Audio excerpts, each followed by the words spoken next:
Welcome to another episode of Actually, You Can.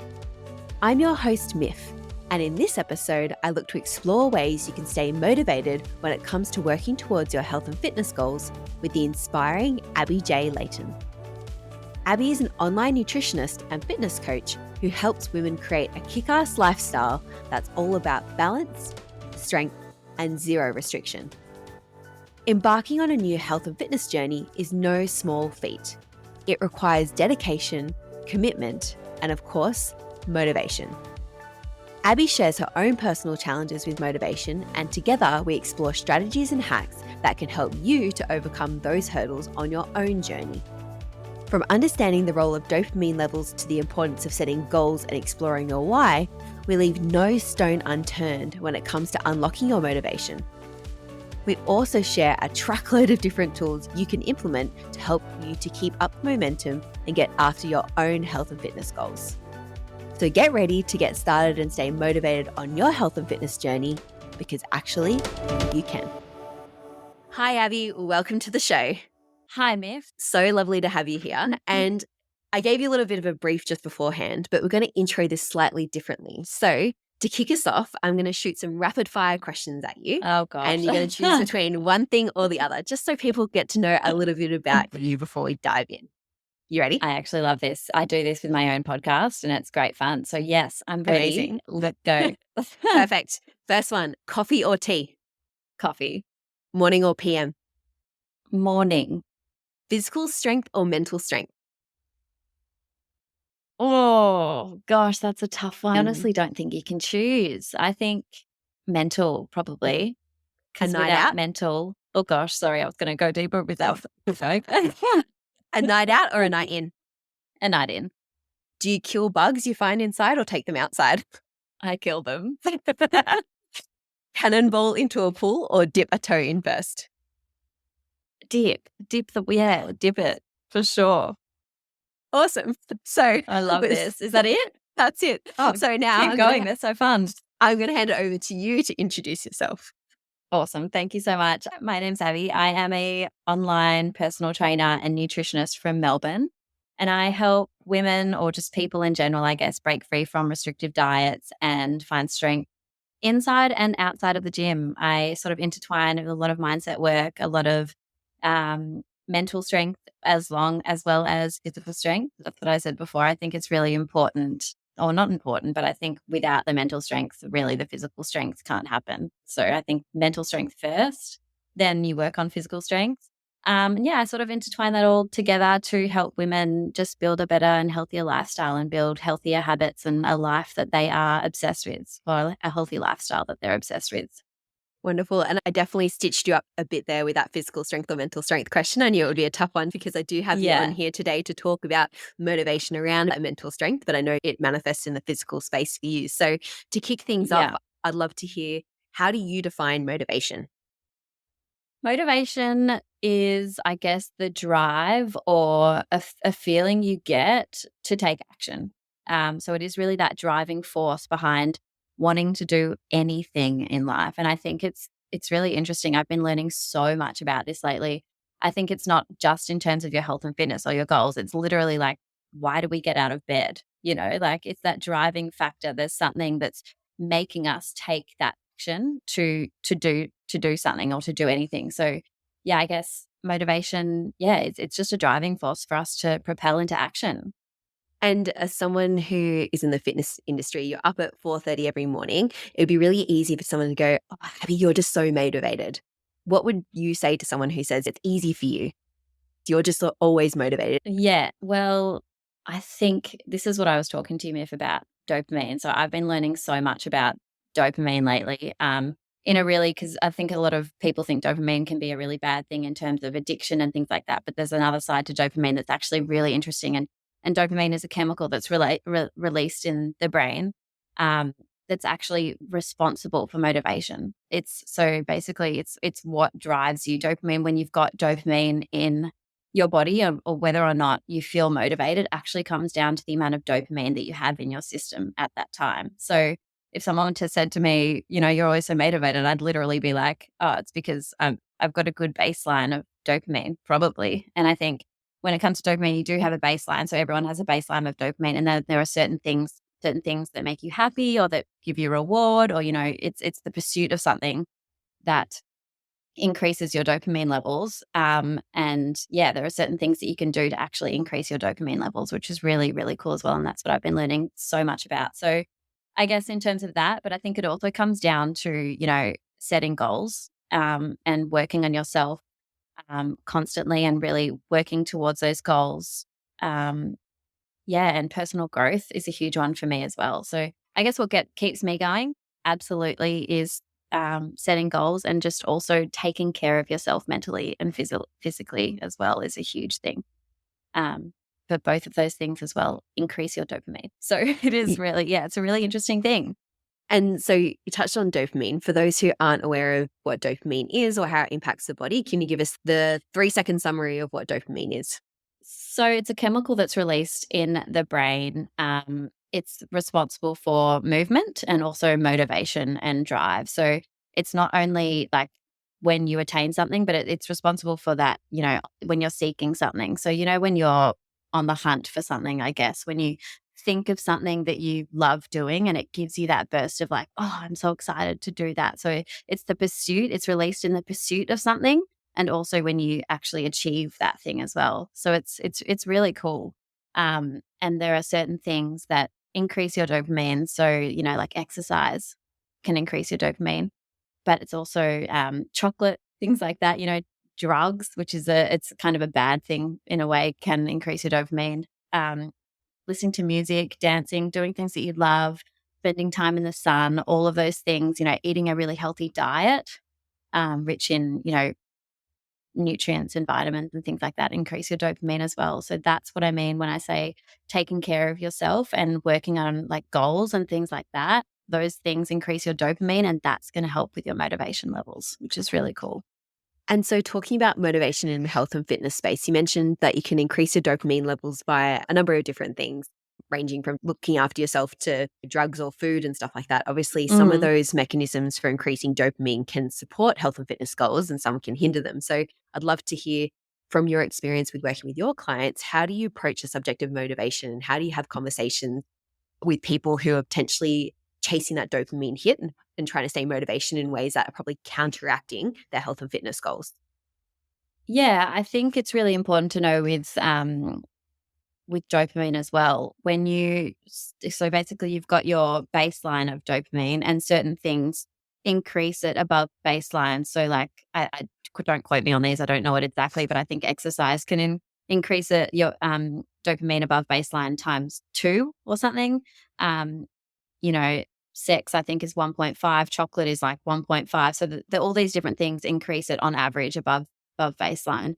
But what happens with dopamine, it's not as simple as, increasing and then it stays there. Basically what comes up must come down. And what happens with dopamine, it goes up and then it also drops down, but below baseline. So it actually goes up, and it's relative to the amount that it goes up as well. So just say you've got baseline here and it goes up 2 points. I don't know. I don't think it works in a point system, but I'm just going to use this as an example today. So it goes up 2. And then once you've had the hit, you've done the pursuit of it, you've achieved it, you've had that hit of dopamine, it actually drops down below baseline by 2 as well, right? And then over time, it just evens out. Yeah. But what happens here, if you do try to do too many things all at the same time, so if you're, exercising, listening to music, your dopamine stacking all at once, you're going to the gym, you're going out on the weekend, you're doing everything, what's going to happen is you're going to increase your dopamine so much above your baseline. It's going to be so high, but then it has to drop all the way below baseline, that amount as well, right? So people experience burnout. So what I try to say is just try not to do everything at once. Yeah. So clients usually when they come to me, they're like, I'm so motivated. I'm so excited. I'm going to do this. I'm going to get my steps in. I'm going to get my sleep in. I'm going to go to the gym. I'm going to, do all of these things. And yeah, I'm just like, slow down a second. Let's just focus on one thing, because if you try to do it all, you're going to experience burnout, and it's not going to be sustainable in the long run, because of that dopamine drop that you're going to get as well. And which is really interesting. Yeah, it's interesting you mentioned that too, because a lot of times when clients come to you, they're really, really excited. And then I'm not sure if you notice this with clients too, is sometimes after a period of time, the novelty can wear off. Things get a little bit hard, life gets in the way, and then the motivation Mm, drops off. And so they go mm. from wanting to do all the things, then do nothing. Yeah, Yeah. yeah, yeah. And so how does that journey look like? I'd love to hear an example of how you've coached a client through that, from not wanting to waver the enthusiasm at the start, but then helping them when the motivation drops off. Yeah, so I think it's just really important to set goals. What I do with my clients is set goals for them.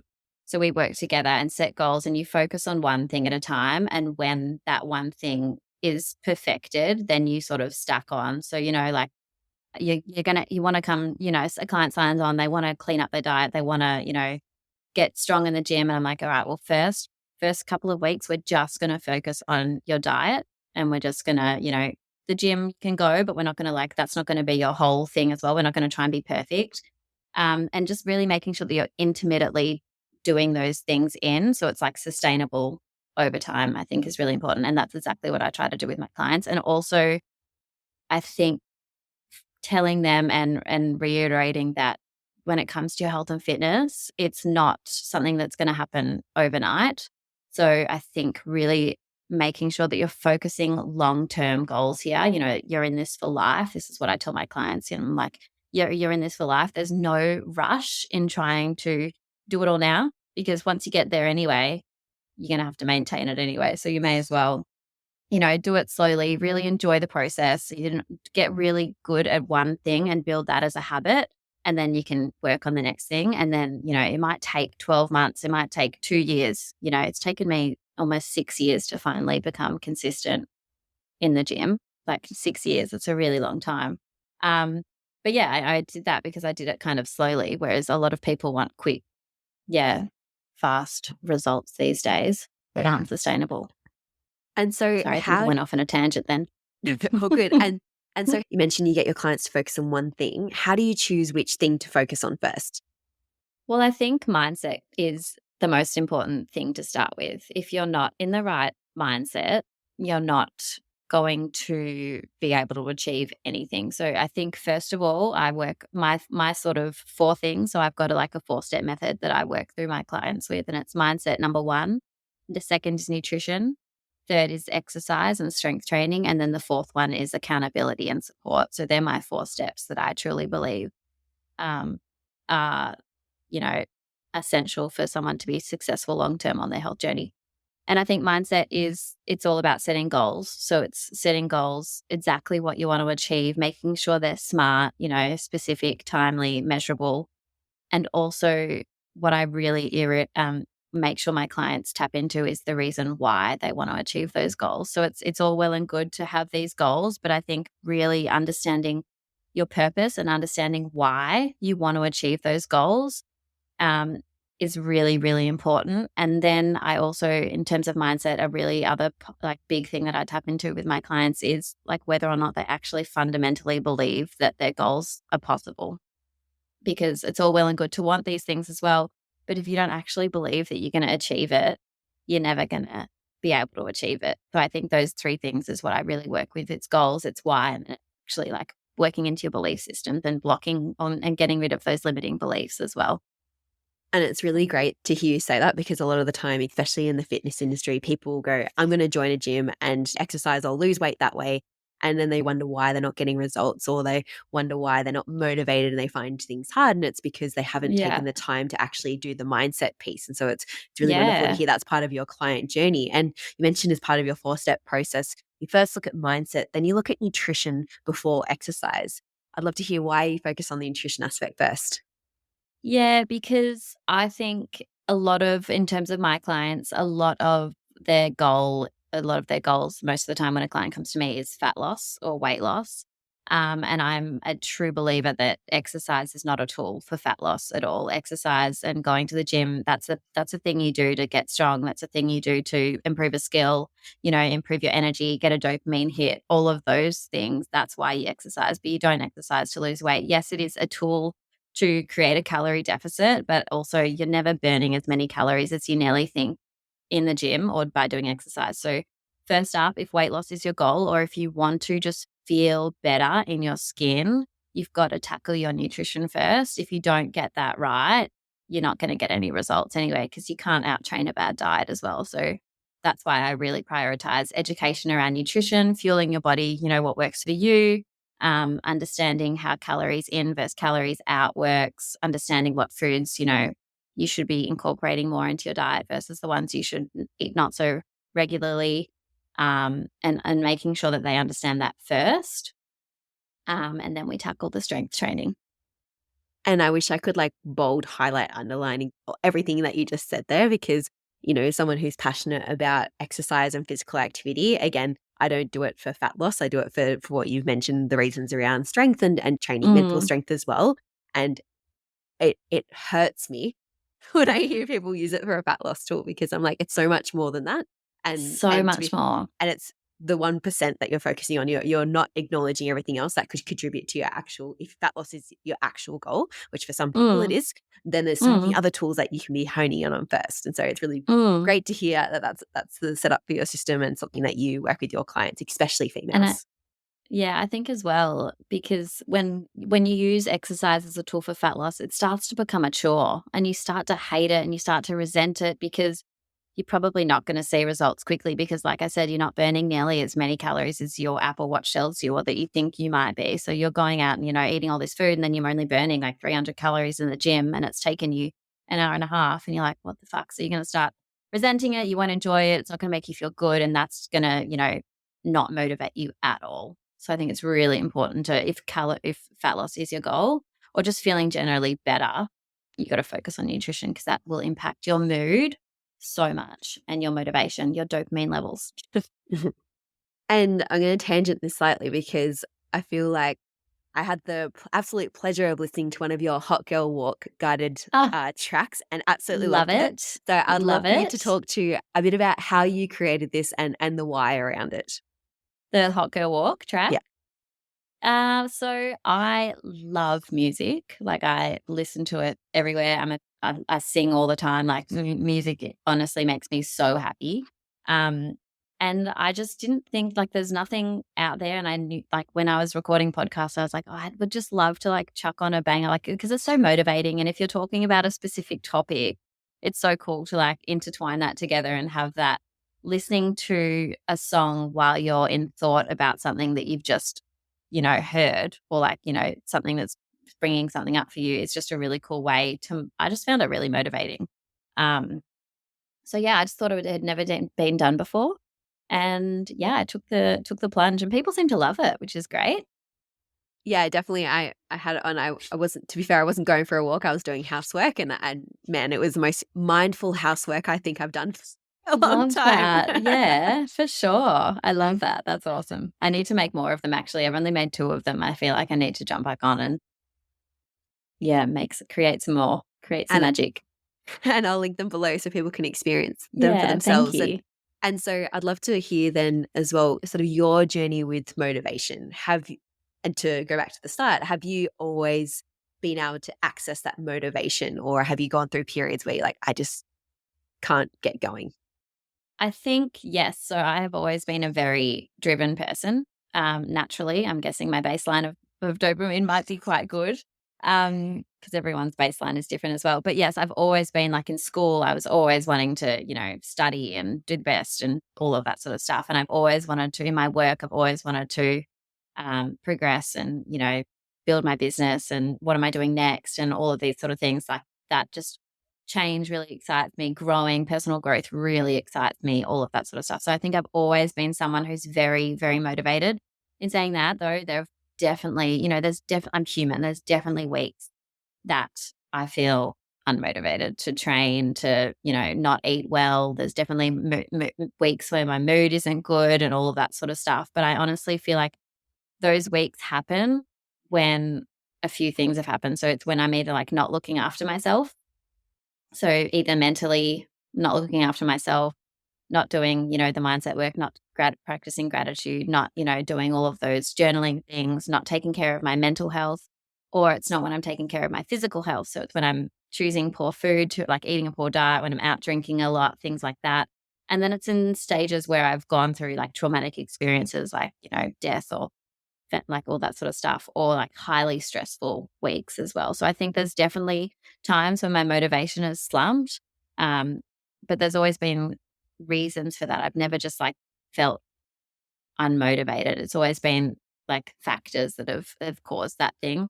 But I think in times like that, it's really important to check in with yourself and just understand and be really compassionate with yourself and just try to identify what's happened and what's the cause of it and why you might be feeling unmotivated. And if you can, then that's great, because then you can sort of understand why and maybe make some changes to, change that, or just sit with it and be fine, accept it. It's okay to have weeks where you're not going to be completely on and motivated, and that's fine. It's life. Like, just enjoy it, sit back, have a week off, do whatever you need to do, self-care, self-soothing, all that sort of stuff. But I think in times like that as well, it's really important to get support. So one of my big things that I teach with my clients and that I rely on as well, we're in this business course together, like my partner's a huge support network. They motivate me so much. That extrinsic motivation is a huge thing as well. So if you're feeling unmotivated, seek support, whether it be a coach, whether it be, any like your spouse, a partner, a friend. Like, even, when you pair up with someone, like saying you're going to the gym in the morning and your friend is meeting you there, like knowing that they're there is going to get you out of bed, right? So having that extrinsic motivation can really sometimes help. That extrinsic support, can really change the game as well. And I love that you touched on the extrinsic support, because I think if you rely, and I'd love to hear your thoughts on this too, I think if you rely solely on extrinsic motivation, then it's going to be a hard struggle with your goals. You're not going to feel inspired or a lot of the time for them.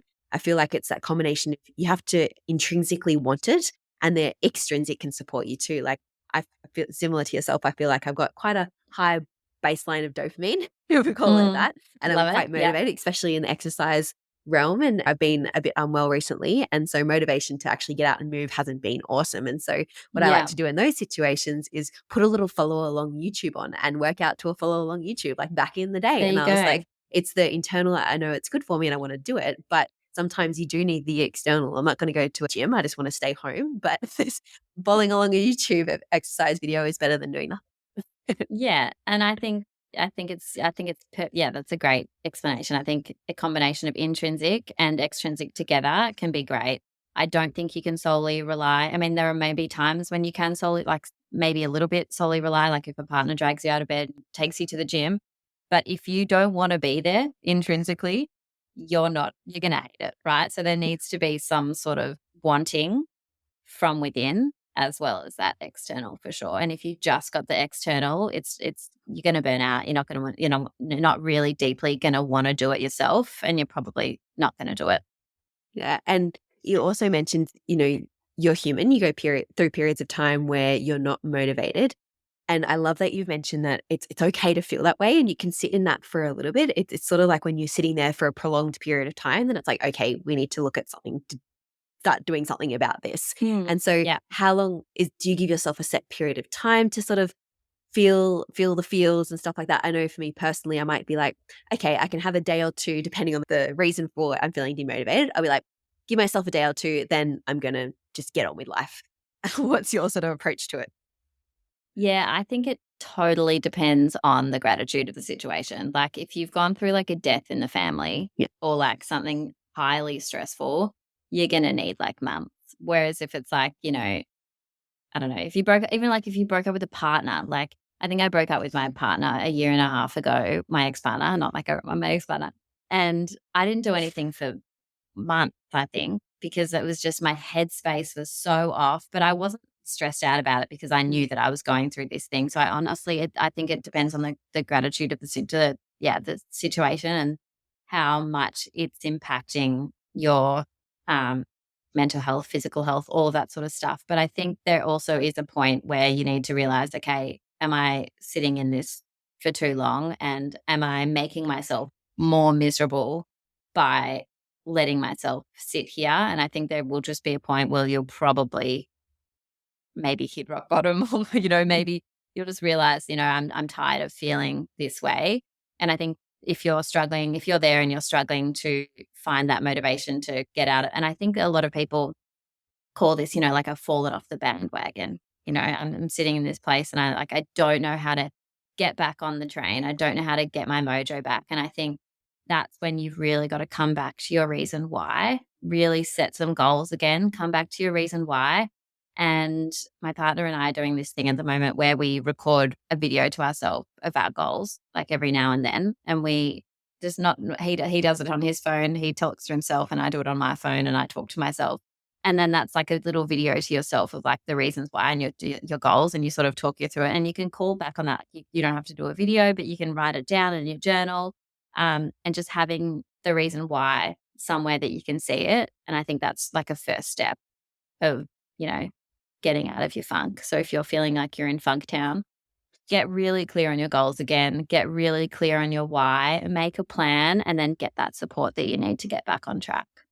I love that thought of doing a recorded video. You hear people go, write it down in a journal or do a vision board or something. I haven't heard someone mention record a video. I think that's really wonderful. It's so accessible. You can take it around anywhere and access it anytime you need that motivation. So I'm curious to know then, what other strategies or tools do you have to help with your motivation? Motivation. So that's one, the video one. I guess motivation, I really focus on eating well. I feel like my nutrition has a huge effect on my motivation levels. If I have a, weekend where I have a bit of a blowout and I'm drinking a lot and eating really badly, like Monday morning, I just hate myself. And I feel like a lot of people can probably resonate with that. So making sure that I'm fueling my body really well is really important for me, and making sure that I'm doing things that really make me happy. Getting out in nature. This is obviously going to be subjective and really different to anyone, but getting out in nature, exploring, traveling, spending time with my friends and family, those things really help with my motivation as well. Two other things that I've been really tapping into lately is sleep. I think sleep is a huge, huge one. If you're not getting enough sleep, like sleep is probably like the biggest thing, right? If you're not getting enough sleep, if you're only getting, 4 or 5 hours a night, you're going to be so exhausted. Sleep, sleep is so important. It will increase your dopamine levels as well. If you don't get enough of it, they'll hinder. So like that's one thing as well. And you know how just on you feel and motivated when you're alert, when you're on. So sleep's really important. Another thing that I've been playing with a lot lately is cold plunges. Mm-hmm. So ice baths I've been getting into for like the last maybe 2 months now, and they've been a game changer. Honestly, I'm so much more alert. I'm so much more motivated. I'm so much like ready to go throughout the day when I've had an ice bath. It's just amazing. Have you ever tried one? Yes, I have. And so I'd love to discuss this, have an open discussion about ice baths, because my partner will say very lovingly, I'm a reptile, I'm a cold human, and I hate being cold, and I'm cold chronically. And especially being in Canberra, where in my home at the moment, if I wake up in the morning and we don't have great heating, I can speak and you can see the fog in my breath because it's so cold inside. So I'm like, why the fuck would I want to go in a cold plunge when I'm literally just freezing anyway? So I'd love to hear what motivates you to go into a cold plunge. What benefits are you getting from a cold plunge? So I was exactly the same. I hated the cold. My partner used to be like, let's go to the beach. Let's dive in. Like, you'll feel amazing. I'm like, fuck no. Like, I'm the last person to get into a cold plunge. And then I was like seeing it all over Instagram and reading all about how it improves your mental health. It makes you more alert. It increases your dopamine. It actually makes you feel better. Like, there's so many benefits of a cold plunge. And I was like, okay, if this is honestly like, it must be a thing, I'm just going to try it. And it honestly just comes down to your mental strength. Like, it improves your mental strength so much as well. Like, I was literally someone that was like, I'm never getting in a cold plunge. It's not happening. And then one day I got in it and I was like, okay, Abby, you got to do this. And then you step out of your comfort zone, you do something that, is crazy and that makes you, it hurts and it does, but then you feel amazing afterwards and you have this huge sense of achievement and this huge rush of dopamine, and it feels amazing. So I'm a huge fan now. I'm hosting my first event on Sunday and I've got 12 girls like intro to ice bath because they're all scared to do it too. So I'm like, let's all do it together. I'm going to coach you through it. So I'm a big fan.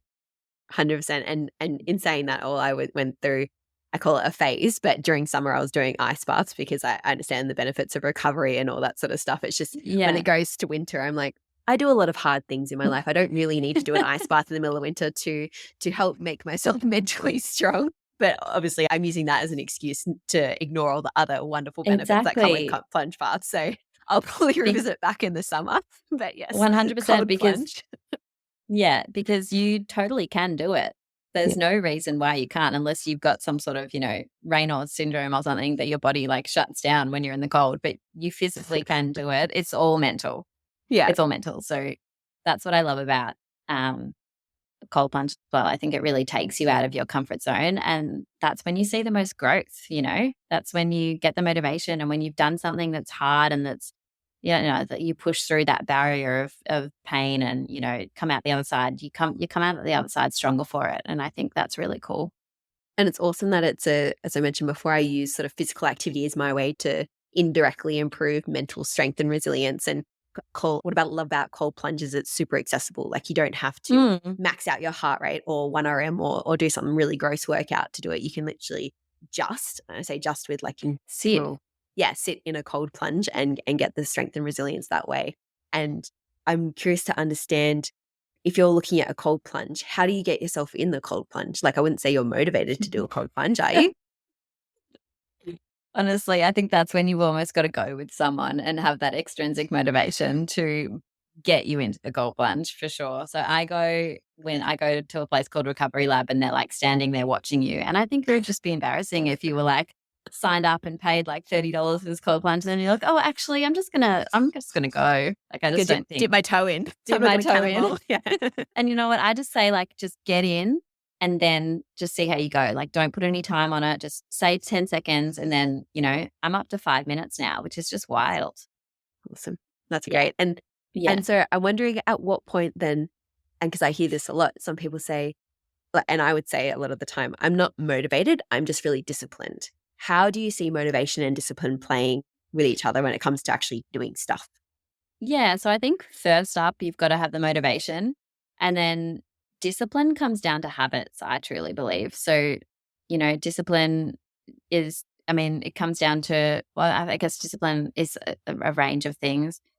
You've really got to be tied into your why. Again, I think with discipline, like you've got to really want something, right? You've got to be motivated the first part. And then, discipline is like working on it no matter what, like whatever comes up, because there are definitely things that are going to come up. And like you said before, like I don't really want to do it, but I'm going to do it because I know that it's going to get me to where I want to go. So I think discipline is like, it's just a mindset thing, discipline. It's a huge mindset thing.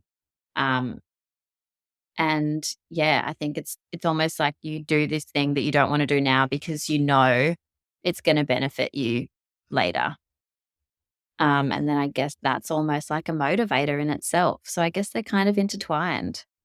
Yeah, and I like how you linked it to habits. It's like you need the discipline to start forming habits, and then that Mm. makes the whole process of achieving whatever it is easier. Like if you have a really great habits around nutrition, then it can be a bit more motivating because the whole process is a bit more easeful. Yeah, for Yeah. sure. Exactly. And yeah, you don't have to rely on motivation or discipline when you've created the habits. But I Yeah. think those things definitely come first. And then once the habit's formed, it's like you're just doing it, mindlessly. Yeah. And so on that note too, I mean, I think we're probably both fortunate enough that we attract the wonderful clients that we do. So you might not hear this as much in your space, but I'm interested to hear if you had a client tell you, "Hey Abby, I'm looking at you to motivate me." What conversation would you have with them? I mean, sometimes it's actually funny because sometimes I do get DMs like I've had it recently, the last couple of weeks, two girls have slid into my DMs and been like, hey, like I saw your story today. I just want to let you know that you're the reason I went to the gym. So I feel like we were talking about before, extrinsic motivation, yes, sometimes it works, but at the root cause, if they don't want to actually do the thing, then they can't rely on me. So with my clients, of course, I send them messages all the time. I'm like, you can do this. I keep reminding them why. I'm like, call back to your why. Like, why did you do this? Why did you sign up to me? You know, you want this. Like, I sort of motivate them in a way that makes them look deeper into themselves and deeper into their why and deeper into that intrinsic motivation, which hopefully helps motivate them because they can't rely on me. Because if they don't actually want it, I'm not going to be able to motivate them. Yeah, and it's interesting because hearing you talk about that made me think about something I read. I can't even remember where, but looking at sort of inspiration as something that pulls you to achieve something, and motivation is like the push. So you kind of want a combination of pull and push to get somewhere, but ultimately you need to rely on the inspiration within you, which, as you're mentioning, is that connection to your why. What would you say to that? Yeah. Yeah, for sure. Well, I mean, if you think about it, yeah, I guess probably with my clients, they're not looking at me for motivation because that is more inspiration, right? Mm, yeah, whereas the motivation I guess it has to come from within. And when it goes back to like dopamine levels again, like if they don't have any, if their dopamine levels are so low, they're not going to be able to find that motivation. Um, so yeah, it would just be tapping into how can you tap into your why and how can you set goals and how can you do all these things to really build your dopamine levels up again to be motivated. Yeah. And so, on the subject of goals, I'm interested to hear what's a big goal that you're working towards at the moment? At the moment, a big goal. So I actually just signed on with a gut health coach because my gut is a little all over the shop. So for the next 12 weeks, I'm doing a pretty strict gut protocol. So Amazing. yeah, that's going to be a big change and a big, I've never done anything like that before. And as a nutritionist, I think I'm excited because I'm going to learn a lot, but it's also going to be very different to what I've been teaching my clients. So that's going to be a very big goal for me for the next 12 weeks, I think. And I've always, I'm always working on goals to progress in the gym. Like I've always aimed to like progressively overload each week or each fortnight and track my weights and things like that. So I'm always working on goals like that. But yeah, I think getting my gut health right is the next big goal for the 12 weeks, which is scary because I think I'm going to have to give up coffee and it's actually terrifying me. I tried to go this morning at like 5 hours without it because I feel like I need to wean myself off it, and I had the worst headache. I was like, "How the hell am I going to do this?" Um, yeah. So in terms of health and fitness, I think getting my gut right and then strength training, progressing in the gym, and then of course business is always growing. I'm hoping to really take my business online, which is very exciting. And you have some very exciting goals, and also some that you mentioned a little bit scary. And so I'm interested in that. How do you stay motivated towards achieving a goal that has an element of fear attached to it and uncertainty? Mm, I love that question. I love the saying, "Feel the fear and do it anyway." I don't know who said that. I don't know what book it is in, but that just resonates with me so much. Because yes, you're going to have that fear of failure or fear of not achieving your goal. But I don't really think there is anything such as failure. I think there's either you achieve your goal or you learn a lesson. So I really try to remind myself through that anything that you do in this life is either going to get you to where you're going to go or it's going to teach you a very valuable lesson in which you're going to learn from, in which is going to shape you in some way or form and help you do what you need to do to change what you need to do. What didn't work, you'll learn from it and then you'll be able to tweak it and then do it again, try it again, and you'll learn from that experience. So if you're fearing anything, lean into it because you're either going to achieve it or you're either going to learn from it. I honestly don't really believe in failure. And have you always been that way, or was there a catalyst that maybe shifted your perspective? I think I've always naturally been that way. Yeah. I guess my parents taught me that at quite a young age as well. And I've always been up for trying new things. Um, And yeah, I'm just I'm not really afraid to fail because I Mhm. think it's a part of life, I don't think you can be in this life and not expect to fail at some point. Like we're human beings. We're going to make terrible mistakes and do all the things the wrong way. But Yeah. as long as we, learn from it and then either don't do it again or use that as, motivation, I Mm, guess, to keep going. mm. Yeah. And so, what motivates you? What's your why for doing things? In terms of work, Just I life in guess general. it's just life. Yeah. Just life in general, what motivates me? Um, what motivates me is, I guess, my values as I Mm, really take care of my health and fitness. That really motivates me to, want to do better, to progress, I'm always setting new goals and always wanting to work, on personal growth. That really that really motivates me and as well. I guess my friends and family motivate me as well. That's a bit of an extrinsic one. Creating connections really motivates me. And exploring new things, change. I love it. All those things really excite me and motivate me as well. Yeah. And so you have a really clear idea of what motivates you. What guidance would you give one of your clients if they're trying to figure out what motivates them? I think you've just got to look at what really makes you happy at the end of the day. Like what, I guess in a sense of personal, health and fitness, like I guess like it's like why again do you want to achieve your goal? How is that going to impact your life? I guess like a lot of people come to me and they're like, I want to lose weight. I'm like, yeah, why? Like how is losing 10 kilos going to change your life? Is it going to allow you to, do the thing? Like what's it going to allow you to do? And I think that really tapping into that is really important. Yeah. And it's really interesting you mentioned that because I was speaking to another guest on the podcast and we're talking about the classic phrase, I'll be happy when I lose 5 kilos. And truth is, you won't be unless obviously there's a particular need for that and it's a result of other things. But at the end of the day, it's usually just a symptom of something else that's underlying. And so it's really great to hear you talk about that too. Yeah, I think a lot of people come to me and they're like, I want to lose weight. And it's mainly because they want to look a certain way. Or I think at first they might think they want to look a certain way. I'm like, all right, well, who do you want to look that way for? Do you want to look that way for you? Or do you want to look that way for society? Do you want to look that way because, an ex-boyfriend dumped you? Like, what's going on here? And I think at the end of the day, like changing their mindset to like focus on not what you look like. Because at the end of the day, I really don't think it matters what you look like. It's how you feel. And if you have a really good week of eating well and training well, you feel amazing.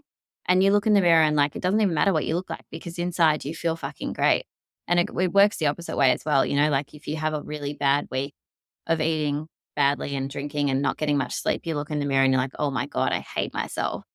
But realistically, within a day, like if you were eating well yesterday and then today you had a really bad day, like between one day, you're not going to look any different. It's all like your mindset and it's just how you feel. Yeah. So yeah, I think that's really important to understand and to tap Yeah, into. and I love that. And I'm so wondering is there anything else about motivation that we haven't touched on that you think it's important that people know?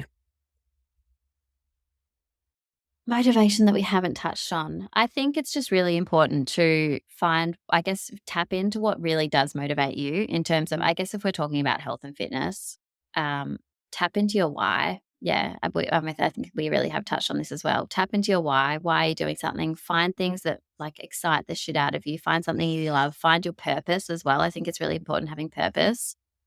And then just understand that there's going to be times when you're not always going to be motivated and that's okay.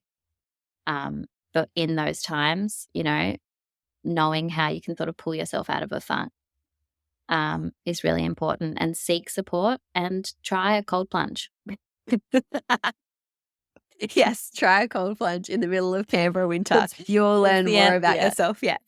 It's the answer to everything, guys, a cold plunge, honestly. And so I feel like I know what your answer would be to this question. But if it can't be cold plunge, your answer to this question, what's a really actionable step someone can do in the next 24 to 48 hours to improve their motivation? I would say grab your phone and take a video of yourself and set some goals, right? Grab a piece of paper, set out some goals that you want to achieve. I'm going to talk specifically with health and fitness. Write out what you want to achieve. Underneath it, write out why you want to achieve it. And then either keep that somewhere that you can see or film yourself and make a video and say the exact same, these are my goals for the next 3 months. This is why I want to achieve it. Say it out loud. When you say something out loud, you're far more likely to stick to it as well. And then tell someone your goals. Have someone keep you accountable, have that support, tell a friend, tell a family member, say, hey, this is what I want to achieve in the next X amount of time. This is why I want to do it. And I'd love your support. Awesome. Some really great advice there. I'm feeling motivated and pumped just listening to it. And considering doing a cold plunge. So thank you so much. I can't wait to report back and see it on Instagram. You better tag me. Amazing. Thank you so much, Abbey. Really appreciate your time. That's okay. My pleasure. Thanks so much for having me today. Thank you for joining me today for another episode of the Actually You Can podcast. I so enjoy having you here. and I hope you've taken away powerful insights and tools that will support you to achieve your high-level results. Now, before you go apply all of this wisdom in your life, I would be so grateful if you are able to leave us a podcast review on the platform that you're listening to, or share this episode with a friend. Your support means that we can help more self-led, high-performing individuals just like you expand what's possible for them. I'd also love to hear your thoughts on today's episode, so please go on and shoot me a note on socials and let me know what you think. You can find me on Instagram at MiffGalloway. Now, go ahead and make those dreams a reality, because actually, you can.